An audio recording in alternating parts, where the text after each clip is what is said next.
yang sangat berbeda, itu nilai similaritasnya adalah 0. Kebalikan dari similaritas itu adalah dissimilaritas atau ketidakmiripan. Nah, ketidakmiripan ini berbeda, berkebalikan ya dengan similaritas atau kemiripan. Ukuran numerik seberapa berbeda dua buah objek tersebut. Ya, jelas kalau dua buah objek tersebut ya mempunyai atau dua buah objek itu berbeda sama sekali, maka ukuran ketidakmiripannya itu semakin kecil. Maaf, jadi kalau dua objek itu dia sama sekali tidak mirip, maka dia mempunyai ukuran yang besar. Ya, jadi kalau dua objek itu benar-benar mirip, misalkan tadi saya memberi contoh tinggi badan, ya, tinggi badan dua orang itu sama persis, ya, 180, yang kedua juga 180 misalkan, maka tingkat ketidakmiripannya atau tingkat dissimilaritasnya itu adalah minimal atau 0. Ya. Jadi dikatakan di sini mereka objek-objek itu dikatakan mirip kalau dia nilainya rendah, nilai hasil pengukuran dissimilaritasnya. Kemudian untuk dissimilaritas ini berbeda dengan similaritas, itu adalah dari sisi ringnya. Kalau similaritas itu terbatas ringnya antara 0 sampai dengan 1, tapi kalau dissimilaritas ini nilai atasnya itu bervariasi. Jadi dia bisa lebih dari 1, bisa lebih dari 100, tergantung dari fungsi dissimilaritas yang digunakan dan juga dari angka atau nilai dari nilai dari objek itu yang dibandingkan atau diukur. Nah, kedua ukuran ini sering disebut sebagai proximity atau ukuran kedekatan. Jadi kalau menggunakan istilah ukuran kedekatan itu berarti merupakan ukuran similaritas atau dissimilaritas. Baik, seperti apa sifat umum dari distance atau jarak? Nah, jarak atau distance itu termasuk ukuran dissimilaritas. Jadi yang termasuk dalam ukuran dissimilaritas itu adalah jarak atau distance. Nah, sifat umum dari jarak atau distance, contohnya misalkan kita mengenal yang namanya Euclidean distance. Ini mempunyai sifat bahwa nilainya pasti selalu positif. Nilai jarak tidak boleh kurang dari 0. Jadi ukuran jarak harus selalu positif. Yang kedua, mempunyai sifat simetri. Artinya apa?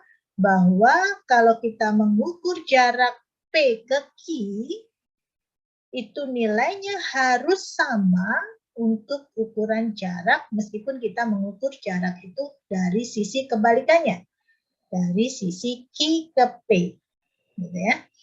Jadi hasilnya ini harus sama. Maka sifat yang kedua itu adalah simetris. Kemudian sifat yang ketiga itu memiliki sifat triangle inequality. Nah, artinya apa? Bahwa kalau di sini ada 3 objek, 3 titik atau 3 objek ya yang kita ukur jaraknya, jarak antara titik P dengan titik R itu itu nilainya pasti lebih kecil atau sama dengan dari apa? Dari jarak P ke Q ditambah dengan jarak dari Q ke R. Nah, di sini karena ada jarak P ke Q dan Q ke R, kita bisa pahami bahwa Q ini terletak antara P dengan R. Nah, ini adalah sifat dari triangle inequality. Ya, jarak itu sering disebut juga sebagai metrik. Oke. Sedangkan untuk similaritas, dia mempunyai sifat ada dua. Yang pertama adalah jarak itu ya, akan sama dengan 1 jika dua objek itu mempunyai sifat yang sama persis atau sama dengan ya. Jadi P sama dengan Q, maka similaritasnya pasti sama dengan 1. Kemudian sama halnya dengan disimilaritas tadi, similaritas juga mempunyai sifat simetri, di mana mengukur similaritas antara P dan Q itu harus sama nilainya dengan similaritas antara Q dan P. Ya.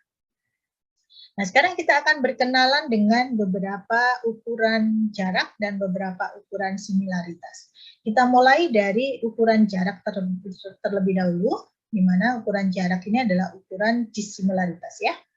Yang pertama adalah Euclidean distance. Ini adalah ukuran yang sangat populer. Kita sering menggunakannya waktu dulu kita sebut dengan ukuran segitiga itu ya. Segitiga. Nah, kita bisa mengukur jarak A, B ke B, C. Itu sama dengan ya, akar dari A kuadrat dikurangi B kuadrat lalu dijumlahkan. Jadi rumus Euclidean distance itu sama dengan nilai P, nilai dari objek. Objek itu yang diukur adalah nilai P dan Q, ini kan objek, di mana objek ini mempunyai atribut, mempunyai variabel. Jadi kita mengukur untuk semua komponen atribut atau semua komponen variabelnya. Ya, misalkan dua objek itu mempunyai variabel 1 sampai dengan n, maka untuk setiap nilai ya, dari variabel pertama untuk P itu dikurangkan dengan variabel pertama untuk Q, ya, lalu hasilnya dikuadratkan. Demikian juga kita juga harus menghitung variabel kedua dari P dengan variabel kedua dari Q dikurangkan, dikuadratkan. Lalu semuanya mulai dari variabel 1 sampai dengan hasil pengurangan itu tadi, variabel 1 dengan variabel 2, dengan variabel 3 sampai dengan variabel ke N, itu semuanya dijumlahkan. Rumusnya seperti ini ya. Nah, kita lihat contohnya.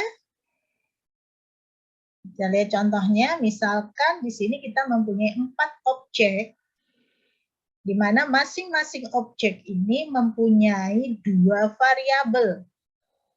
Jadi kalau kita berbicara mengenai variabel, variabelnya adalah biasanya kita nyatakan dalam bentuk kolom, ya, variabel. Datanya P1, P2, P3, P4. Jadi di sini kalau kita gambarkan dalam bentuk tabel dataset, nah, bentuknya nanti seperti ini. Jadi ada 4 objek P1, P2, P3, P4. Variabel X dari P1 itu adalah 0, variabel Y dari P1 adalah 2. Variabel X dari P2 adalah 2, variabel Y dari P2 adalah 0 dan seterusnya. Ya, paham dulu ya ini. itu. Nah, sekarang misalkan kita ingin mengukur jarak Euklidian antara P1 dengan P2, P1 dengan P2, maka yang kita lakukan itu adalah menghitung selisih antara nilai dalam satu variabel yang sama. P1 dan P2, variabel X-nya adalah 0 dan 2. Ini kita selisihkan, kemudian kita kuadratkan. Jadi sesuai dengan rumus ini. Jadi diselisihkan, kemudian ya, jadi dari contoh ini 0 dikurangi 2 dikuadratkan. Demikian juga Y-nya juga diselisihkan, kemudian dikuadratkan. Di sini berarti 2 dikurangi 0 dikuadratkan. 0 dikurangi 2 dikuadratkan hasilnya sama dengan 4. Kemudian 2 dikurangi 0 dikuadratkan juga hasilnya sama dengan 4.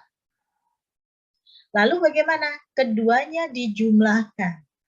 Berarti 4 ditambah dengan 4. 4 ditambah dengan 4. Terakhir diakarkan. Berarti hasil distance Euklidian antara P1 dan P2 itu adalah akar dari 4 ditambah dengan 4.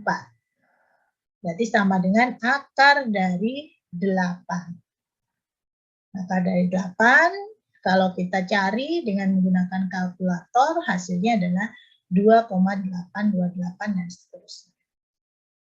Nah, dengan cara yang sama, kita bisa menghitung juga jarak Euklidian antara P1 dengan P3, P1 dengan P4, P2 dengan P3, dan seterusnya. Nah, kalau semua titik dalam sebuah dataset itu kita hitung distance-nya, kita bisa tampilkan dalam sebuah matrik yang disebut dengan proximity matrix. Di mana proximity matrix ini itu adalah menggambarkan hubungan jarak antar setiap datasetnya. Jadi kalau di sini kita cara membuat proximity matrixnya itu adalah kalau kita punya 4 poin, 4 titik, maka ukuran dari proximity matrixnya itu adalah 4 baris dikalikan 4 kolom. 4 baris dikalikan 4 kolom. Ya. Masing-masing baris itu melambangkan titiknya, P1, P2, P3, P4. Masing-masing kolom juga melambangkan titiknya dengan urutan yang sama, P1, P2, P3, P4. Ya. Kemudian nilai yang bersesuaian, contoh di sini P1, P1, ini artinya ya, nilai ini mewakili distance Euklidian antara P1 dengan P1. Masih ingat bahwa dua objek kalau sama persis, maka nilai jaraknya adalah sama dengan 0. Kalau kita mengukur jarak antara dua objek yang sama persis, P1 dengan P1 kan pasti sama persis, maka di sini nilai jaraknya itu pasti sama dengan 0. Sehingga kalau kita perhatikan bentuk dari proximity matrix ini, dia akan bernilai 0 untuk daerah yang diagonal karena ini adalah ukuran distance antara objek tersebut dengan dirinya sendiri. P1 dengan P1, P2 dengan P2, P3 dengan P3, P4 dengan P4. Itu sama dengan 0. Ya. Demikian juga kalau kita lihat sifat dari proximity matrix ini adalah simetris, ya kan? Nah, di sini kalau di sini dia ketemu 2,828, maka di sini pasti nilainya 2,828 karena sifat distance tadi adalah simetris. P1 dengan jarak antara P1 dengan P2 pasti sama dengan jarak antara P2 dengan P1. Oke. Ini mengenai Euclidean distance dan matric distance ya, atau matric proximity-nya. Berikutnya itu adalah kita mengenal yang namanya Minkowski distance. Jadi Minkowski distance ini sebenarnya adalah bentuk general dari Euclidean distance. Jadi di sini kita nanti mengenal ada parameter R, ya, di mana parameter R ini kalau kita ganti nilainya dengan 2, jadi kalau R ini kita ganti dengan 2, ini kan berarti 2, di sini 2, maka rumus ini akan sama dengan Euclidean distance. Ya kan? Ini kuadrat, ini kuadrat. Pangkat setengah itu kan sama dengan akar. Ya kan?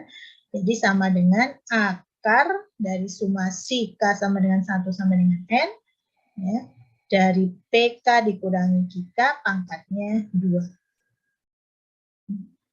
Nah, kalau R-nya ini kita ganti dengan 1, berarti kan ini pangkat 1 ya sama dengan dirinya sendiri. Lalu di sini pangkat 1 per 1 sama dengan 1, ya sama dengan dirinya juga. Ya, maka kalau ini pangkatnya 1, itu disebut dengan city block distance atau dikenal juga dengan Manhattan distance atau ada yang menyebut juga dengan taxi cab distance atau disebut juga dengan L1 norm distance. Tapi yang paling terkenal adalah istilah city block distance. Ya, city block distance itu adalah sebuah distance yang rumusnya itu sama dengan selisih antar nilai variabel dari dua objek, selisih, ya, lalu diabsolutkan. Jangan lupa ini adalah tanda absolut. Tanda absolut artinya apa? Bahwa kalau hasil selisih itu nilainya negatif, maka dia akan dirubah menjadi positif. Absolut ya. Sehingga seperti sifat distance, dia tidak mungkin nilainya kurang dari 0. Oke. Kemudian hasil selisih antara setiap variabel tadi dijumlahkan semua untuk semua variabel. Ini rumus dari city block distance. Sedangkan kalau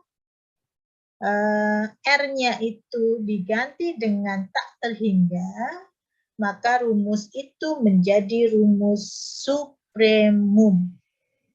Atau kita sebut juga dengan L max norm distance atau L tak terhingga, lambangnya seperti ini, norm distance. Ya. Di mana di dalam proses rumus dari supremum distance ini sama dengan mencari beda maksimal dari semua selisih variabelnya. Jadi prinsipnya sama, menselisihkan nilai antar variabel dari dua objek tersebut, kemudian dicari yang paling maksimum. Makanya disebut juga dengan L max norm distance atau disebut juga dengan supremum.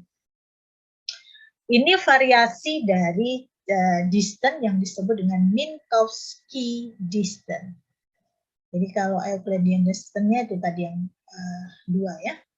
Nah ini contoh untuk Minkowski distance untuk semua ya L1, L2 dan L norm, L tak terhingga, sorry. Nah, yang L2 ini sama dengan Euclidean, jadi saya tidak perlu menjelaskan lagi. Saya akan tunjukkan untuk yang city block distance. Nah, di sini kita lihat untuk yang city block distance. Misalkan kita mau mengukur city block distance antara P1 dan P2, perhatikan. Nah, caranya di sini cukup diselisihkan saja antar variabelnya, nilai variabelnya. Jadi variabel 1 atau variabel X-nya diselisihkan, variabel Y-nya diselisihkan. Jadi 0 dikurangi 2, selisih ya, berarti sama dengan min 2. 2 dikurangi 0 sama dengan 2. Nah, jangan lupa di sini adalah diabsolutkan. Sehingga kalau misalkan di sini hasilnya min 2, itu kita rubah menjadi 2 karena absolut ya. Berarti artinya apa? Nilai distan di X ini sama dengan 2, nilai distan di Y juga sama dengan 2. Lalu keduanya dijumlahkan. Sehingga totalnya sama dengan 4. Jadi nilai city block distance antara titik P1 dan P2 itu sama dengan 4. Sedangkan antara P1 dengan P1 sama sesuai dengan sifatnya bahwa karena P1 dan P1 pasti sama persis, maka nilainya pasti 0. Ya. Ini gambar dari proximity matrix dengan menggunakan city block distance. Sedangkan untuk yang supremum distance, yang paling bawah, yang tak terhingga, untuk yang supremum distance, contohnya, nah, di sini, di sini selain maksimum itu juga ada lambang absolut ya. Jadi selalu hasil selisih itu diabsolutkan. Jadi tidak ada negatif, tidak ada nilai negatif. Sama ini berlaku juga untuk yang supremum. Nah, untuk supremum itu kita mencari nilai yang paling maksimal antara selisih variabel 1 dengan selisih variabel 2. Kalau misalkan ada banyak variabel yang lain, ya berarti kita mencari yang paling maksimum antara selisih per variabelnya.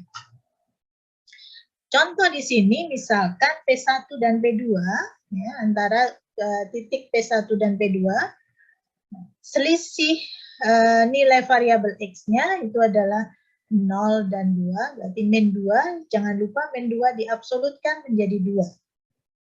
Lalu 2 dikurangi 0, 2. Nah, di sini 2, di sini 2. Mana yang paling maksimum? Ya 2. Jadi yang dipilih adalah salah satu yang paling maksimum. Kalau sama ya, nanti kita ambil nilainya salah satunya. Nah, sehingga nilai distance supremum dari P1 dengan P2 itu sama dengan 2. Ini contoh yang berbeda. Kita lihat sekarang antara P1 dengan P3. P1 dengan P3, ini nilainya selisihnya adalah 3, 0 dan 3 kan? Ya, min 3 diabsolutkan menjadi 3.